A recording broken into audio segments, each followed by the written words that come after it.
how did you go about kind of the decision-making process of one transitioning and deciding to take the leadership reins and wanting to, create a structure, a team structure, kind of culture dynamic.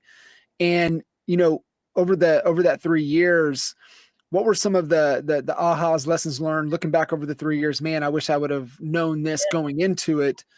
What type of advice, just for somebody, listening in, they may be at that point in their career, like, hey, I don't know if you're ever ready, but I think I'm as ready as I ever have been.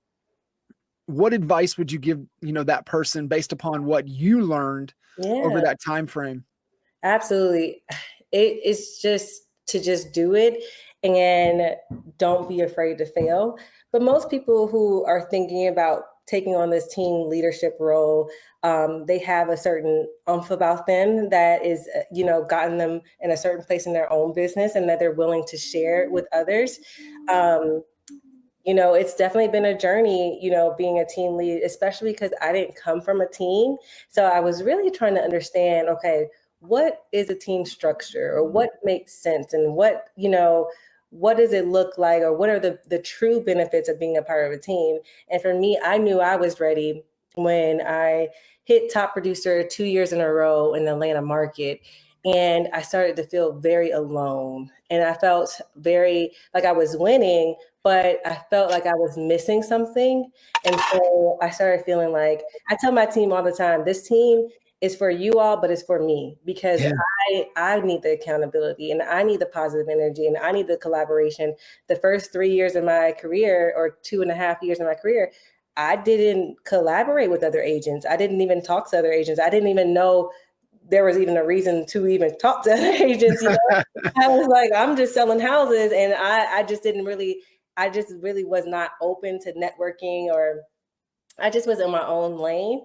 And then I realized this business is so crazy that there has to be people there to uplift you, to hold you, to relate to you, to be able to hold you accountable to your own personal goals, but also to ground you, to make sure you don't get lost in the how much did I make this year? How much did I sell this year? But also stay footed in the fact that you're helping people. And Yeah. so I knew that I was looking for that for myself.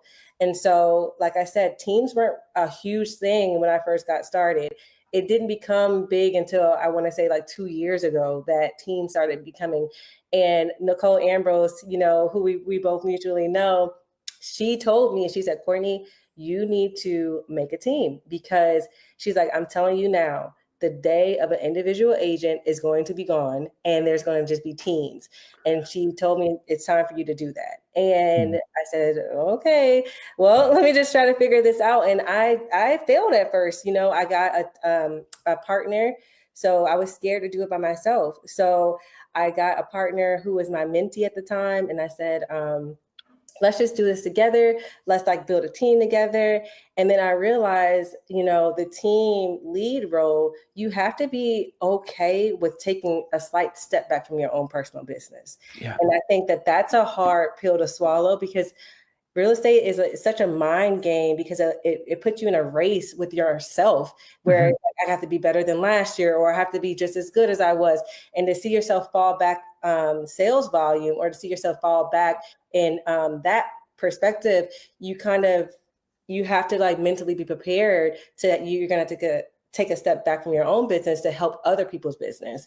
And so with that original team partner, I felt like that wasn't fair because he was still kind of new to real estate. And I felt like that wasn't fair to, put him in a position where he has to take a step back. And Yeah. so I had to create C Stewart Group after that. And it was no hard feelings, even to the point where now he's a part of C Stewart Group. And so, we went from being partners to team lead and team member, but that's okay because now I was able to take it, get the confidence to say, okay, let me walk away from this situation that is no longer serving both team members or, team partnerships. And let me do it myself and not be scared to do it myself. And now let me actually build something that I want to be a part of, something that, I want to be something that I would want to have had. And if I wasn't on my team as a team lead, I would be on there as a member. I really enjoy our team. I enjoy everything that we do, and everything that we, our values and our belief system, and just the energy of our team.